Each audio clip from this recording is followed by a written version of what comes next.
Friends good morning. তোমরা সবাই কেমন আছো? আশা করি তোমরা সবাই খুব ভালো আছো আর সুস্থ আছো। আর যা গরম পড়েছে তোমরা কিন্তু খুব সাবধানে থাকবে।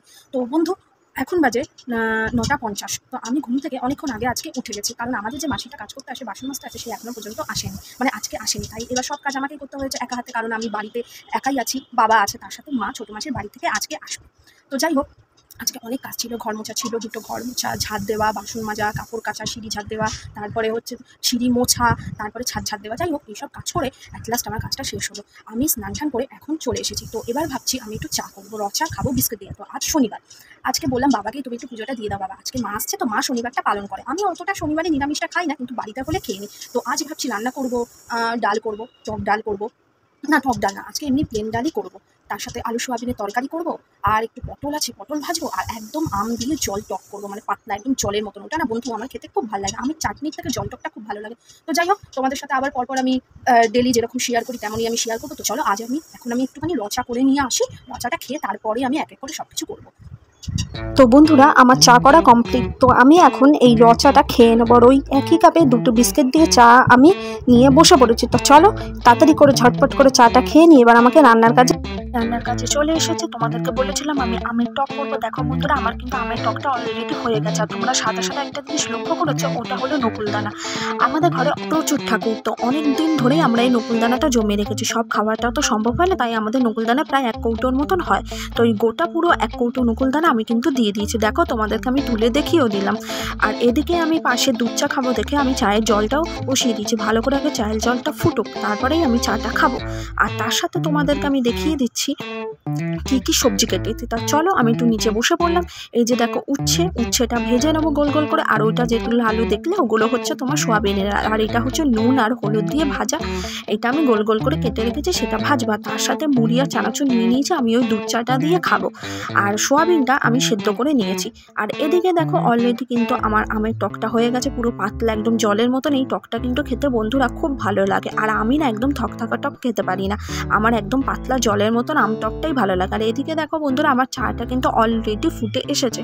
তো এখন আমি এই কড়াইটা খুব সুন্দর করে আগে ধুয়ে নিয়ে নেক্সট কি করব সেটার জন্য প্ল্যান করব। আচ্ছা, তারপর কড়াইটা ধুয়ে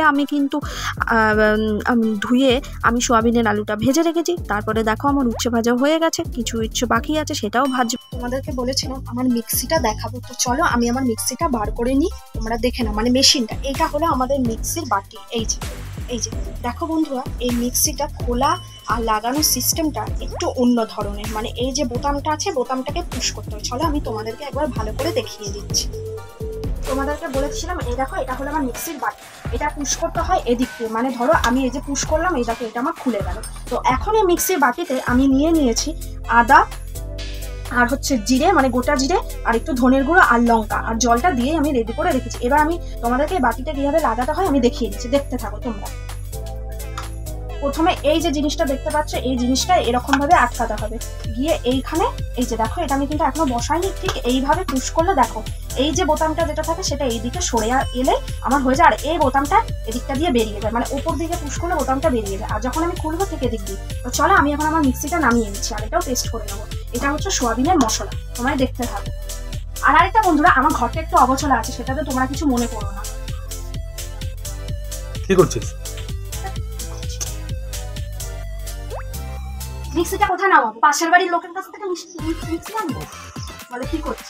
সব গুছিয়ে রাখতে হবে। এই যে বন্ধুরা, এইটার মধ্যে আমার মিক্সিটা আছে, এই দেখো, দেখে না তোমরা। এখন আমি মেশিনটা বার করছি। এই দেখো কত বড় মিক্সিটা, এটা আমি আমার মাকে গিফট করেছি প্রথম। এটা কিন্তু অনেক বড়, আর এইটা হলো সব থেকে ছোট বাটি। ঠিক আছে, তোমাদেরকে আমি একের পর এক আমার এই মিক্সির বাটিগুলো দেখিয়ে দিচ্ছি।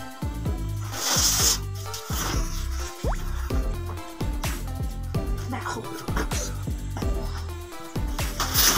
এটা হলো মিক্সির সেকেন্ড বাটিটা। এই দেখো এটাও কত বড়।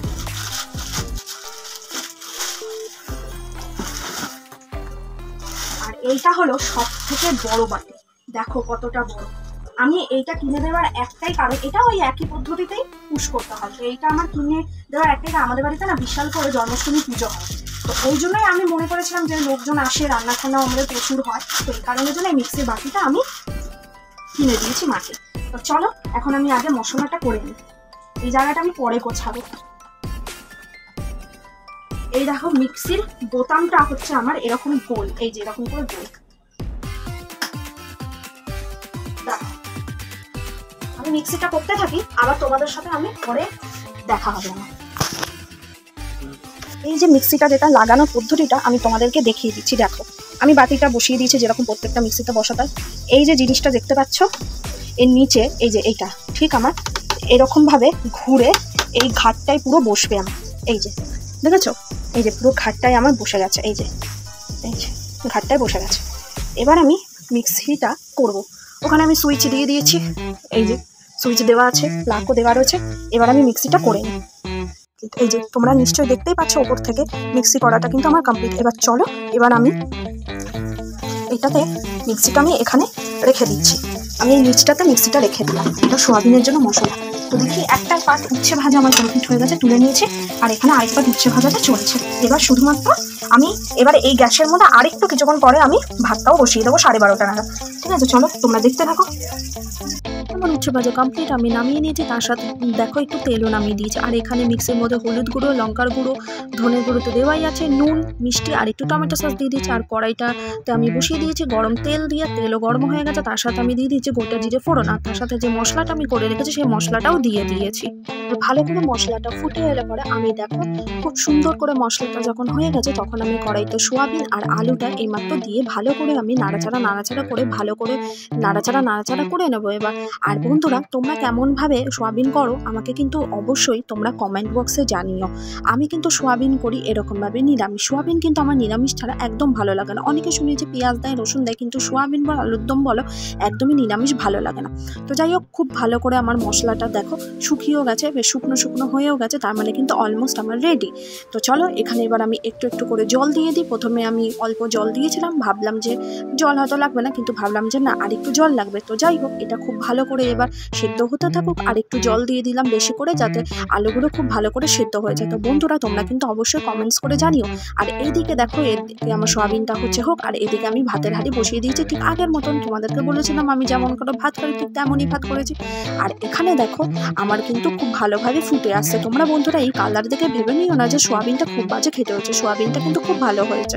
তোমাদেরকে অবভিয়াসলি আমি খাবার ভিডিও দিতে পারি না, তোমাদের একদিন খাবার ভিডিও দেবো। আর দেখো এখানে ভাতের হাঁড়িতে কিন্তু আমার অলরেডি ভাত ফুটে এসছে। তা উপরে যে ডেচকিটার মধ্যে আমি জল দিয়ে বসেছিলাম সেই ডেচকিটার জলটাও আমি দিয়ে দিচ্ছি। আর এখানে আরেকটু ভালো করে আমি নেড়ে নিই, নাড়াচাড়া করে এবার আমি নামিয়ে নেবো। তো অলমোস্ট আমার সব কিছু তৈরি হয়ে গেছে, তোমাদেরকে দেখিয়ে দিলাম। এখানে দেখো আলু উচ্ছে ভাজা একটু তেল রেখে দিয়েছিলাম। এখানে দুটো বাটিতে আমার তরকারি রয়েছে, এটা দুপুরের জন্য, আর অল্প একটু রয়েছে যেটা রাতে বাবার আমি খাবার বেঁচে গেলে কালকে খেয়ে নেবো।